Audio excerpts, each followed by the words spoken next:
పార్లమెంటేరియన్గా అతి చిన్న వయసులో గౌరవించబడ్డ కీర్తిశేషులు జైపాల్ రెడ్డి గారు ఈ ప్రాంతం నుంచే ప్రాతినిధ్యం వహించారు.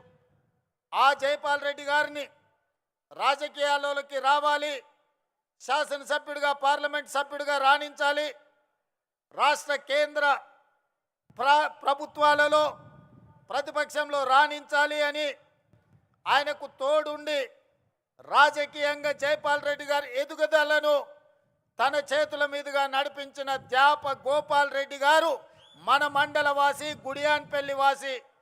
వారు జన్మదినం మొన్ననే 100 సంవత్సరాలు పూర్తి చేసుకున్నాం. అదే కాదు, ఒక మహేంద్రనాథ్ ఈ ప్రాంతం నుంచి ఆదర్శంగా నిలబడ్డ గొప్ప నాయకుడు. అలాంటి ధ్యాప గోపాల్ రెడ్డి ఈ రాష్ట్రానికి, దేశానికి రాజ్యాంగాన్ని అందించి ఈ దేశంలో ఉన్న పీడితులుగా, తాడితులుగా, దళితులను, గిరిజనులను, ఆదివాసీలను, బలైన వర్గాలను, మైనారిటీలను, మహిళలను పాలితుల నుంచి పాలకులుగా చేసిన డాక్టర్ బాబాసాహెబ్ అంబేద్కర్ యొక్క విగ్రహాన్ని ఈనాడు మనం ఆవిష్కరించుకోవడం జరిగింది. ఈ పర్యటన, ఈ గెలుపు నాది కాదు. చాలామంది రేవంత్ రెడ్డి జడ్పీటీసీగా గెలిచిండు, శాసనమండలి సభ్యుడిగా గెలిచిండు, శాసనసభ్యుడిగా గెలిచిండు, పార్లమెంట్ సభ్యుడిగా గెలిచిండు, ముఖ్యమంత్రిగా గెలిచి ఈరోజు అధికారంలో ఉన్నాడు అని చాలా టీవీలు, పేపర్లు రాస్తున్నాయి. కానీ నేను ఒక్క మాట వినయంగా విజ్ఞప్తి చేయదలుచుకున్నా. జూలై 4, 2006 నాడు గెలిచిన గెలుపు నాది కాదు, ఈ మిడ్జిల్ మండల ప్రజలది. ఈ మిడ్జిల్ గెలుపు అని నేను ఈ సందర్భంగా చెప్పదలుచుకున్నా. ఎందుకంటే నేను జడ్పీటీసీగా నామినేషన్ వేసేటప్పటికి ఈ మండలం కానీ, ఈ గ్రామాలు కానీ, ఇక్కడ ప్రజలతో నాకు పెద్దగా పరిచయం లేదు. నా గ్రామం ఒంగూరు మండలం, కొండారెడ్డిపల్లి, అచ్చంపేట శాసనసభ నియోజకవర్గం. ఆనాడు మిత్రుల సూచన మేరకు ఈ మిడ్జిల్ మండలంలో జిల్లా పరిషత్ మెంబర్గా, ఇండిపెండెంట్ సభ్యుడిగా నేను ఇక్కడ పోటీ చేయడం జరిగింది. ఆనాడు కప్పు శాసర్ గుర్తు ఎన్నికల్లో కేటాయించింది.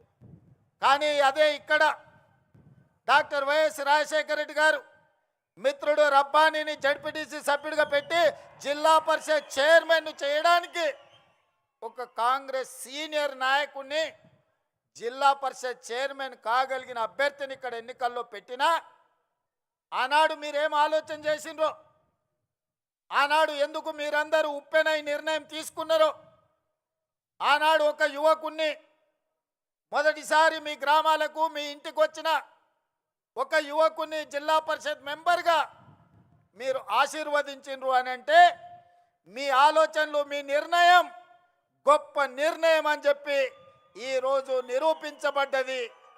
అందుకే ఆనాడు గెలుచుంటే మిత్రుడు రబ్బాని జిల్లా పరిషత్ చైర్పర్సన్ అయి ఉండేవాడని ఇంతకుముందు మా మిత్రుడు బట్టి విక్రమార్క గారు నాకు గుర్తు చేసింది.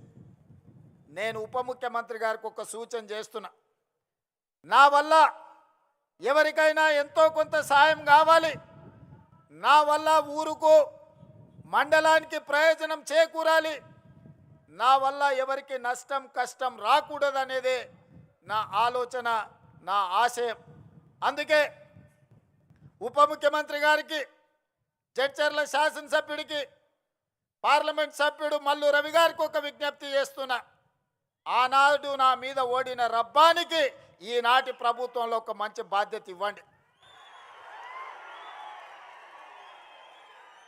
ఎందుకంటే సర్పంచ్గా, సింగిల్ విండో చైర్మన్గా, బ్లాక్ కాంగ్రెస్ ప్రెసిడెంట్గా ఈ ప్రాంత ప్రజలకు దాదాపుగా 35 సంవత్సరాలు రబ్బాని సేవలు అందించండి. మరి ఆనాడు అనుకోని పరిస్థితుల్లో రబ్బాని గారు ఓటమి చెందిరు, నేను గెలిచిన. మరి ఈనాడు మీరు, నేను అతనికి అవకాశం ఇవ్వడానికి మన చేతిలో బాధ్యత ఉన్నది. అందుకే మీరు బాధ్యత తీసుకోవాల్సిందిగా మా ఉప ముఖ్యమంత్రి వర్యులు బట్టి విక్రమార్క గారికి నేను సూచన చేస్తున్నా.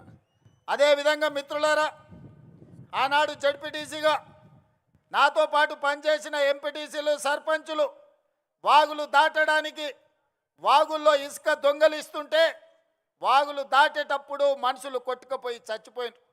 చాలా గ్రామాలకు రోడ్లు లేవు, చాలా గ్రామాలలో అభివృద్ధి లేదు. ఆనాడు ఉమ్మడి మహబూబ్ నగర్ జిల్లాలో ఈ మిడ్చల్ మండలాన్ని, అదేవిధంగా గద్వాల శాసనసభ నియోజకవర్గంలో గట్టు మండలాన్ని డార్క్ మండలాలుగా ప్రకటించారు.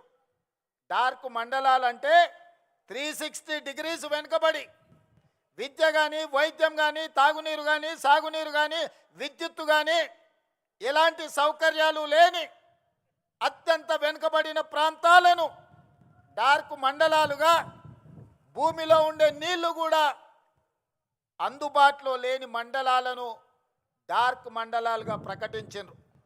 మరి అత్యంత వెనుకబడిన మండలమైన ప్రజలు చైతన్యంతో చీకటి మండలంగా పిలువబడే ఈ మండలం, ఆ చీకట్లో నుంచి ఒక వెలుగు రేఖ రావాలి, మా జీవితాలు, మా తలరాతలు మార్చాలి, మా మండలం బాగుపడాలి అని 2006లో తీసుకున్న నిర్ణయం ఈనాడు తెలంగాణ రాష్ట్ర ముఖ్యమంత్రిగా ఒక అవకాశం నాకు వచ్చింది.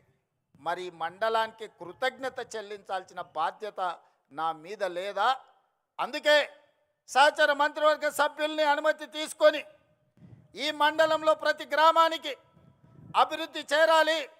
ఈ మండలంలో ఉండే ప్రతి వాడు, అరే మేము ఆ రోజు మా ఇంటికి వచ్చిన మా సోదరుడు, మా ఊరికి వచ్చిన మా బిడ్డ ఈరోజు తెలంగాణ రాష్ట్రంలో ప్రభుత్వాన్ని నడిపించే బాధ్యత నిర్వహిస్తున్నాడు, మాకు సహాయం అందుతుందని మన వైపు చూస్తున్నారు. అందుకే నిస్సహాయాలుగా ఈ మండలం నిలబడడానికి వీల్లేదు. ఈ మండలం అభివృద్ధి జరగాలి, ఈ మండలం ఈ జిల్లాకే ఆదర్శంగా నిలబడాలి. అందుకే ఉప ముఖ్యమంత్రి గారికి ప్రత్యేకంగా నేను విజ్ఞప్తి చేస్తున్నా, ఈ మండలాన్ని మీరు దత్తత తీసుకొని ఇక్కడ జరగాల్సిన అభివృద్ధి కార్యక్రమాలను మీరు నిరంతరం నా మిత్రుడిగా పర్యవేక్షించాల్సిన బాధ్యత మీరు తీసుకోండి అని చెప్పి నేను కోరుకుంటున్నా. ఇంతకంటే ఈ ప్రజలకు నేను చేయగలిగింది ఏమీ లేదు. నాకు బాధ్యత వచ్చి ఉండొచ్చు, నేను ఎమ్మెల్సీ అయి ఉండొచ్చు, 2 సార్లు ఎమ్మెల్యే అయి ఉండొచ్చు, ఒకసారి పార్లమెంట్ సభ్యుడు అయి ఉండొచ్చు, Congress party working president, Congress party president, ఈనాడు మీ అందరి సహకారంతో తెలంగాణ రాష్ట్ర ముఖ్యమంత్రిగా బాధ్యతలు నిర్వహిస్తున్నా. ఇంతకంటే ఈ రాష్ట్రంలో కాంగ్రెస్ పార్టీ దగ్గర, తెలంగాణ ప్రజల దగ్గర నాకు అవకాశం ఇవ్వడానికి, నాతో పనులు చేయించడానికి వాళ్ళ దగ్గర ఇంకా ఏమీ లేదు ఇవ్వడానికి. వాళ్ళు ఉన్నదంతా సర్వం నాకు ఇచ్చిండ్రు. ఇవాళ నన్ను పెంచి పోషించి